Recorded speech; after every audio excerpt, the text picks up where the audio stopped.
누군가의 말 한마디에 하루 종일 기분이 상한 적 있으신가요? 친구의 무심한 행동에 며칠 동안 화가 풀리지 않았던 경험은요? 우리는 흔히 말합니다.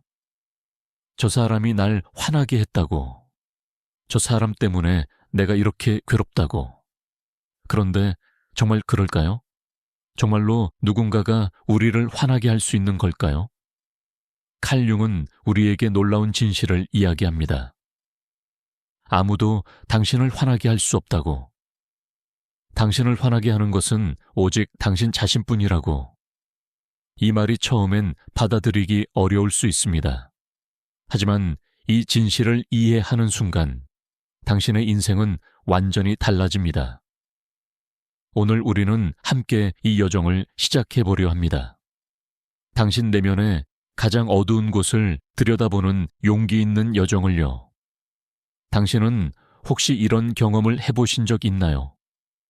누군가의 행동이 유독 신경 쓰이고 그 사람만 보면 이유 없이 불편해지는 경험 말입니다. 회사에서 항상 자기 자랑만 하는 동료, 약속 시간을 지키지 않는 친구, 감정 표현을 전혀 하지 않는 배우자. 이런 사람들을 보면 우리는 자연스럽게 생각합니다. 저 사람이 문제라고, 저 사람만 바뀌면 모든 게 좋아질 거라고. 하지만 융의 심리학은 우리에게 전혀 다른 관점을 제시합니다. 융은 우리의 정신이 의식과 무의식으로 이루어져 있다고 말했습니다. 우리가 인식하고 있는 나, 내가 알고 있는 나는 빙산의 일각에 불과합니다. 그 아래에는 훨씬 더 거대한 무의식의 세계가 존재합니다. 그리고 그 무의식 속에는 우리가 평생 외면하고 억압해온 모든 것들이 살고 있습니다. 융은 이것을 그림자라고 불렀습니다. 그림자는 우리가 받아들이기 싫어하는 자신의 모든 면입니다. 어릴 적 부모님께 혼날까봐 숨겨야 했던 분노, 착한 아이로 인정받기 위해 억눌러야 했던 욕망, 주변 사람들에게 미움받을까봐 드러낼 수 없었던 이기심. 우리는 성장하면서 수없이 많은 것들을 그림자 속으로 밀어 넣었습니다. 사회가 원하는 모습, 부모가 바라는 모습, 주변이 기대하는 모습으로 살아가기 위해서요. 한국 사회에서 자라온 우리는 특히나 더 많은 것들을 그림자 속에 감춰야 했습니다. 어른께 말대꾸하지 마라, 튀지 마라, 참고 견뎌라. 이런 말들을 들으며 우리는 배웠습니다. 진짜 내 모습을 보여주는 것은 위험하다고. 내 감정을 솔직하게 표현하는 것은 이기적이라고. 그래서 우리는 점점 더 많은 것들을 내면 깊숙이 밀어 넣었습니다. 하지만 문제는 그림자가 사라지지 않는다는 것입니다. 억압된 것들은 사라지는 것이 아니라 더 강력한 힘으로 무의식 속에서 살아 움직입니다. 그리고 기회만 있으면 밖으로 튀어나오려 합니다. 그것이 바로 우리가 누군가에게 느끼는 강렬한 감정의 정체입니다. 당신이 누군가를 보며 강한 불편함을 느낄 때 그것은 그 사람의 문제가 아닙니다. 그것은 당신의 그림자가 그 사람을 통해 당신에게 말을 거는 것입니다. 융은 이것을 투사라고 불렀습니다.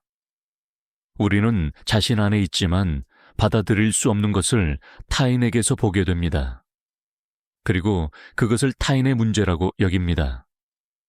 예를 들어볼까요? 당신은 어릴 적부터 착한 아이로 살아왔습니다. 항상 다른 사람을 배려하고 자신의 욕구는 뒤로 미루며 살았습니다. 그런 당신에게 자기 주장이 강한 사람이 나타납니다. 자기가 원하는 것을 당당하게 말하고 자신의 이익을 챙기는데 주저함이 없는 사람. 이런 사람을 보면 당신은 강한 불편함을 느낍니다. 이기적이다, 배려심이 없다는 생각이 듭니다. 하지만 진실은 무엇일까요? 그 사람이 정말 문제일까요? 아니면 당신이 평생 억압해온 당신 안의 욕구, 당신도 원하는 것을 당당하게 말하고 싶다는 욕구가 그 사람을 통해 드러나는 것일까요? 당신이 그토록 혐오하는 그 이기심은 사실 당신이 가장 필요로 하지만 허락하지 못한 바로 그것일 수 있습니다. 또 다른 예를 들어보겠습니다. 당신은 감정 표현을 잘하지 못합니다. 어릴 적부터 울면 안 된다, 화내면 안 된다는 말을 들으며 자랐으니까요. 그런 당신 옆에 감정 표현이 풍부한 사람이 있습니다. 기쁠 때 크게 웃고, 슬플 때 눈물을 보이고, 화가 날 때 목소리를 높이는 사람.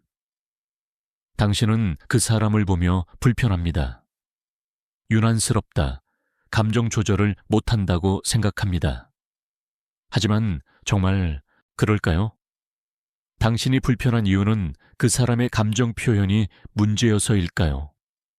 아니면 당신이 평생 억눌러 온 감정들, 당신도 솔직하게 표현하고 싶었지만 허락받지 못한 그 감정들이 그 사람을 통해 당신을 자극하는 것일까요?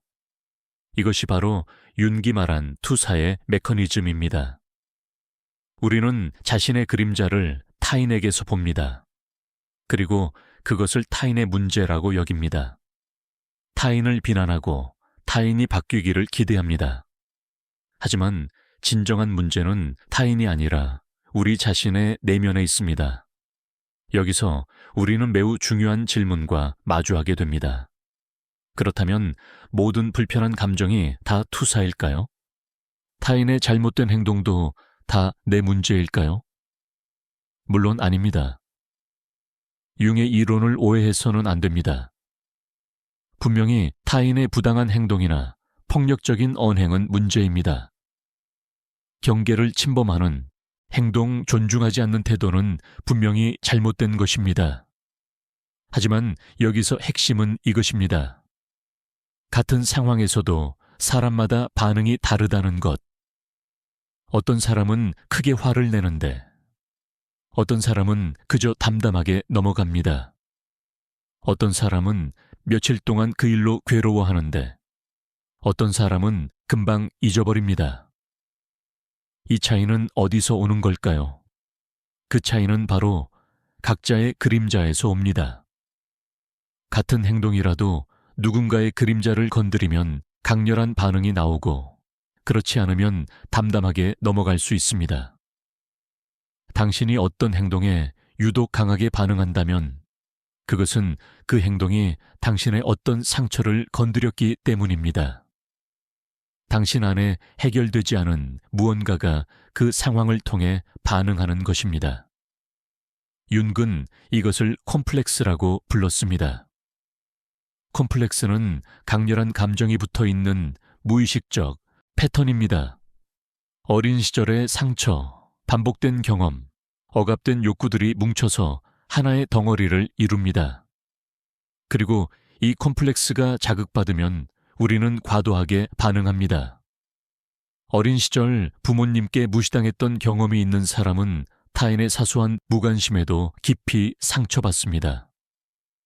형제와의 경쟁에서 항상 뒤처졌던 사람은 동료의 성공을 보며 강한 질투를 느낍니다.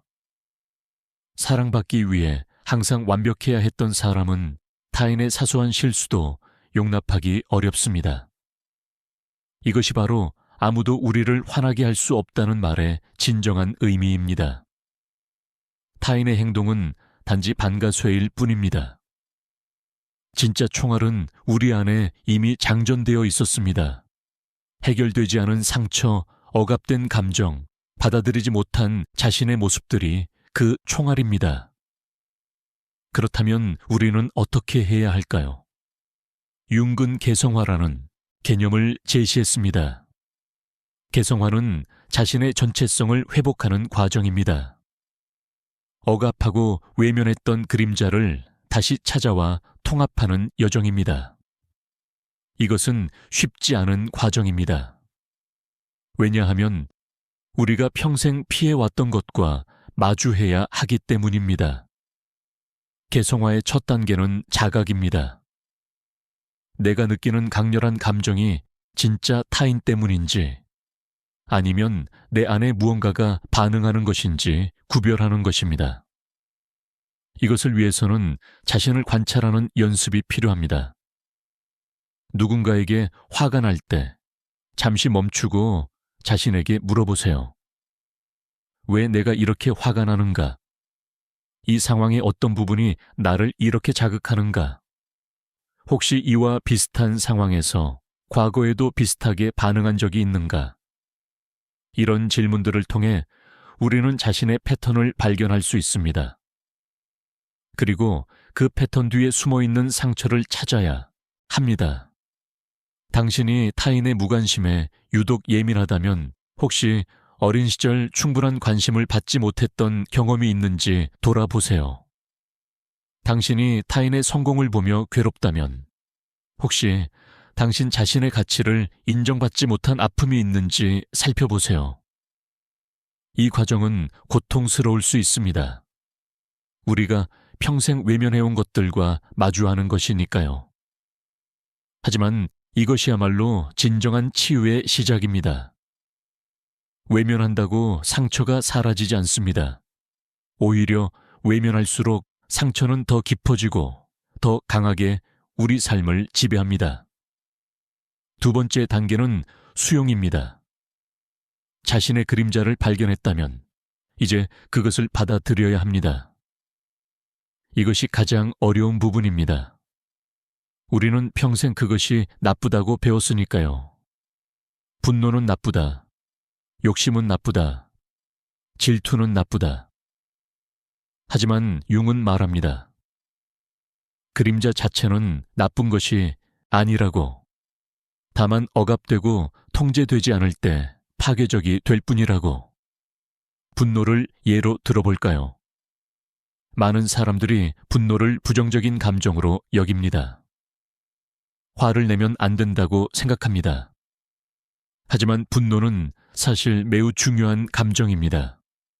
분노는 우리에게 말합니다. 무언가 잘못되었다고, 당신의 경계가 침범당했다고, 당신의 욕구가 무시당했다고. 문제는 분노 자체가 아니라 분노를 억압하거나 파괴적으로 표출하는 것입니다. 억압된 분노는 우울증이 되고 신체 증상이 되고 관계의 파괴가 됩니다. 하지만 인정되고 통합된 분노는 변화의 에너지가 되고 경계를 지키는 힘이 되고 자신을 존중하는 용기가 됩니다. 그림자의 다른 부분들도 마찬가지입니다. 욕심은 성장의 동력이 될 수 있고 질투는 자신이 진정으로 원하는 것을 알려주는 신호가 될 수 있습니다. 수용한다는 것은 자신의 불완전함을 인정하는 것입니다. 나는 완벽하지 않다. 내게도 어두운 면이 있다. 나도 때로는 이기적이고 질투하고 분노한다. 이것을 인정하는 순간 역설적이게도 우리는 더 온전해집니다. 왜냐하면 우리가 부정하는 것은 사라지지 않고 오히려 우리를 지배하지만 우리가 인정하는 것은 우리가 다룰 수 있게 되기 때문입니다. 세 번째 단계는 통합입니다. 그림자를 발견하고 수용했다면 이제 그것을 의식적인 삶에 통합해야 합니다. 이것은 그림자의 파괴적인 측면을 그대로 드러내는 것이 아니라 그 에너지를 건설적인 방향으로 전환하는 것을 의미합니다. 억압했던 분노를 통합한다는 것은 함부로 화를 내는 것이 아니라 자신의 경계를 명확히 하고 필요할 때 단호하게 말할 수 있는 힘을 갖는 것입니다. 억압했던 욕심을 통합한다는 것은 이기적으로 행동하는 것이 아니라 자신의 욕구를 인정하고 건강한 방식으로 충족시키는 것입니다. 이 과정에서 우리는 놀라운 발견을 하게 됩니다. 우리가 가장 혐오했던 그 특성이 사실은 우리가 가장 필요로 했던 것임을. 타인의 이기심에 불편했던 사람은 자신도 자신을 챙길 필요가 있었음을 깨닫습니다. 타인의 감정 표현에 거부감을 느꼈던 사람은 자신도 감정을 표현할 자유가 필요했음을 알게 됩니다. 그림자를 통합하면서 우리는 더 풍성한 사람이 됩니다. 이전에는 착함이라는 한 가지 색깔만 가졌다면 이제는 단호함, 솔직함, 용기 등 여러 색깔을 가진 사람이 됩니다. 이전에는 조용함이라는 한 가지 모습만 보였다면 이제는 필요할 때 자신을 드러내고 주장할 수 있는 유연함을 갖춥니다. 그렇다면 실제 삶에서 이것을 어떻게 적용할 수 있을까요? 누군가에게 화가 날 때 이제 당신은 다르게 반응할 수 있습니다. 즉각적으로 상대방을 비난하는 대신 잠시 멈추고 자신을 들여다봅니다. 이 상황에 무엇이 나를 이렇게 자극하는가? 혹시 이것이 내 안에 무언가를 건드린 것은 아닐까? 물론 이것이 상대방의 잘못된 행동을 정당화하는 것은 아닙니다. 여전히 당신은 필요한 경계를 설정하고 부당한 대우에 대해 말할 수 있습니다. 하지만 이제 당신은 감정에 휘둘리지 않고 더 명확하고 효과적으로 대응할 수 있습니다. 왜냐하면 당신의 반응이 상대방이 아니라 당신 자신에게서 나온다는 것을 알기 때문입니다. 이런 자각은 당신에게 엄청난 힘을 줍니다. 이제 당신의 감정 상태는 타인에게 달려있지 않습니다. 타인이 바뀌기를 기다릴 필요가 없습니다. 당신은 당신 자신의 내면을 다스림으로써 평화를 찾을 수 있습니다. 이것이 바로 진정한 자유입니다. 한국 사회에서 살아가는 우리에게 이것은 특별한 의미가 있습니다. 우리는 종종 관계 속에서 자신을 잃어버립니다. 부모님의 기대, 배우자의 요구, 자녀의 필요, 직장 상사의 지시. 우리는 이 모든 것에 반응하며 살아갑니다. 누군가 우리를 화나게 하면, 누군가 우리를 실망시키면, 누군가 우리를 무시하면 우리는 그것에 따라 흔들립니다. 하지만 그림자 작업을 통해 우리는 다른 방식으로 살 수 있습니다. 타인의 반응에 휘둘리지 않으면서도 관계를 유지할 수 있습니다. 자신의 경계를 지키면서도 타인을 존중할 수 있습니다. 이것은 이기적인 것이 아니라 오히려 더 성숙한 관계의 방식입니다. 왜냐하면 자신을 잘 돌보는 사람만이 타인도 진정으로 돌볼 수 있기 때문입니다. 이 과정에서 중요한 것은 자기 연민입니다. 많은 사람들이 자신의 그림자를 발견하고 자책합니다. 내가 이렇게 이기적인 사람이었구나. 내가 이렇게 질투심 많은 사람이었구나. 하지만 이것은 그림자 작업의 목적이 아닙니다. 그림자 작업의 목적은 자신을 비난하는 것이 아니라 이해하고 치유하는 것입니다. 당신이 분노를 억압해야 했던 이유가 있습니다. 당신이 욕구를 숨겨야 했던 이유가 있습니다. 그것은 당신이 나쁜 사람이어서가 아니라 그렇게 하지 않으면 사랑받을 수 없다고 배웠기 때문입니다. 어린 당신은 생존하기 위해 최선을 다했습니다. 그것은 잘못이 아니라 당연한 것이었습니다. 이제 성인이 된 당신은 다른 선택을 할 수 있습니다. 더 이상 생존을 위해 자신을 억압할 필요가 없습니다. 당신은 안전합니다. 당신은 자신의 모든 면을 사랑할 수 있습니다. 밝은 면도 어두운 면도 모두 당신의 일부이며 모두 사랑받을 가치가 있습니다. 융의 그림자 이론이 우리에게 주는 가장 큰 선물은 바로 이것입니다. 자유. 타인의 행동에 휘둘리지 않는 자유. 자신의 모든 면을 받아들이는 자유. 온전한 자신으로 살아가는 자유. 이 자유는 하루아침에 얻어지지 않습니다. 평생의 여정입니다. 하지만 이 여정을 시작하는 순간 당신의 삶은 변화하기 시작합니다. 당신은 더 이상 피해자가 아닙니다. 누군가 당신을 화나게 한다고 불평하는 사람이 아니라 자신의 감정을 이해하고 다스릴 수 있는 사람입니다. 당신은 더 이상 타인이 바뀌기를 기다리지 않습니다. 자신이 변화함으로써 세상을 경험하는 방식을 바꿀 수 있습니다. 이것은 또한 타인에 대한 이해로 이어집니다. 당신이 자신의 그림자를 받아들이면 타인의 그림자도 이해하게 됩니다.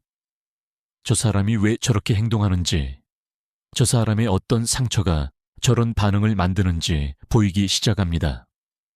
이것은 당신을 더 자비로운 사람으로 만듭니다.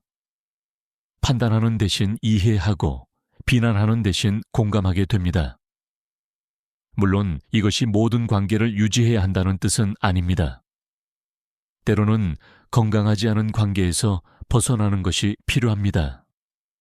하지만 그림자 작업을 한 사람은 이것도 다르게 합니다. 분노와 원망으로 관계를 끊는 것이 아니라 명확하고 평화롭게 경계를 설정합니다. 상대방을 비난하지 않으면서도 자신을 보호할 수 있습니다. 그림자 작업은 또한 당신의 관계를 더 깊게 만듭니다. 당신이 자신의 취약함을 받아들이면 타인 앞에서도 더 진실할 수 있습니다. 완벽한 척하지 않아도 되고 강한 척하지 않아도 됩니다. 당신은 당신 그대로 불완전하지만 온전한 당신으로 존재할 수 있습니다. 그리고 이런 진정성은 다른 사람들도 마음을 열게 만듭니다. 실제로 우리 삶에서 가장 의미 있는 관계들은 서로의 그림자까지 받아들일 때 형성됩니다. 밝은 면만 보여주는 관계는 피상적입니다. 진정한 친밀감은 서로의 어두운 면도 알고 그럼에도 불구하고 사랑할 때 생깁니다. 당신이 먼저 자신의 그림자를 받아들인다면 당신은 타인에게도 그런 안전한 공간을 제공할 수 있습니다. 그림자 작업의 또 다른 놀라운 측면은 창조성의 회복입니다. 우리가 억압한 것은 단지 부정적인 감정만이 아닙니다. 종종 우리는 우리의 열정, 꿈, 독특함도 함께 억압합니다. 튀지 말라는 말을 들으며 우리는 우리의 개성을 숨겼습니다. 현실적이 되라는 말을 들으며 우리는 꿈을 포기했습니다. 하지만 그림자 속에는 이 모든 것이 살아 있습니다. 당신이 어릴 적 되고 싶었던 것, 하고 싶었던 것, 표현하고 싶었던 것, 이것들을 다시 찾을 때 당신의 삶은 새로운 활력을 얻습니다. 중년이 된 많은 사람들이 느끼는 공허함은 종종 이렇게 억압된 진정한 자신과의 단절에서 옵니다. 윤근 인생의 전반부는 외부 세계에서 자리를 잡는 시기이고 후반부는 내면 세계로 돌아가는 시기라고 했습니다. 젊을 때 우리는 사회가 요구하는 역할을 하며 살아갑니다. 하지만 인생의 후반부에 접어들면 우리는 자연스럽게 의문을 갖게 됩니다. 이게 진짜 나은가? 내가 정말 원하는 삶은 무엇인가? 이 시기에 그림자 작업은 특별히 중요합니다. 왜냐하면 진정한 자신을 찾는 것이 바로 그림자를 통합하는 것이기 때문입니다. 당신이 평생 억압해온 것, 숨겨온 것, 부정해온 것, 그것들이 바로 당신의 진정한 모습의 일부입니다. 그것들을 되찾을 때 당신은 비로소 온전한 자신이 됩니다. 이 여정은 외롭지 않습니다. 융은 우리 모두가 비슷한 그림자를 가지고 있다고 말했습니다. 왜냐하면 우리 모두 비슷한 방식으로 사회화되었기 때문입니다. 당신이 느끼는 수치심, 당신이 숨기려는 욕구, 당신이 두려워하는 감정, 이 모든 것은 당신만의 것이 아닙니다. 우리 모두가 공유하는 인간적인 경험입니다. 이것을 알 때 당신은 덜 외롭습니다. 당신의 어두움이 당신을 괴물로 만드는 것이 아니라 오히려 더 인간답게 만든다는 것을 깨닫습니다. 완벽한 사람은 없습니다. 우리 모두 빛과 어둠을 가지고 있습니다. 그리고 그 모든 것을 받아들일 때 우리는 진정으로 자유로워집니다. 오늘 당신이 누군가에게 화가 난다면 그것을 새로운 시각으로 바라보세요. 저 사람이 문제라고 생각하는 대신 이것이 나에게 무엇을 말하는가 물어보세요. 내 안의 어떤 부분이 이 상황에 반응하는가? 내가 받아들이지 못한 나의 어떤 면이 저 사람을 통해 드러나는가? 이 질문들이 처음엔 불편할 수 있습니다. 왜냐하면 문제를 타인에게 돌리는 것이 훨씬 쉽기 때문입니다. 하지만 용기를 내어 자신을 들여다보세요. 그곳에서 당신은 진정한 변화의 열쇠를 발견할 것입니다. 타인을 바꾸는 것은 불가능하지만 자신을 변화시키는 것은 가능합니다. 그리고 당신이 변할 때 당신이 세상을 경험하는 방식도 변합니다. 분노는 당신의 적이 아닙니다. 그것은 당신의 선생님입니다. 당신에게 무언가 중요한 것을 알려주려는 신호입니다. 귀 기울여 들어보세요. 그 분노 뒤에 무엇이 있는지, 어떤 상처, 어떤 욕구, 어떤 두려움이 그곳에 숨어 있는지, 그것을 발견하고 받아들이는 것, 그것이 바로 치유의 시작입니다. 그림자 작업은 평생의 여정입니다. 한 번에 완성되는 것이 아닙니다. 당신은 계속해서 새로운 그림자를 발견하고 새로운 층위의 자신을 만나게 될 것입니다. 하지만 이 여정을 시작한 것만으로도 당신은 이미 변화하고 있습니다. 당신은 이제 자신의 삶의 주인입니다. 타인의 행동에 휘둘리는 사람이 아니라 자신의 내면을 이해하고 다스릴 수 있는 사람입니다. 아무도 당신을 화나게 할 수 없습니다. 당신을 화나게 하는 것은 오직 당신 자신, 정확히는 당신이 아직 받아들이지 못한 당신 자신의 일부입니다. 하지만 이제 당신은 알고 있습니다. 그 어두운 부분도 당신의 일부이며 사랑받을 가치가 있다는 것을. 그것을 받아들일 때 당신은 비로소 온전해집니다. 그리고 그 온전함 속에서 당신은 진정한 평화를 발견하게 될 것입니다.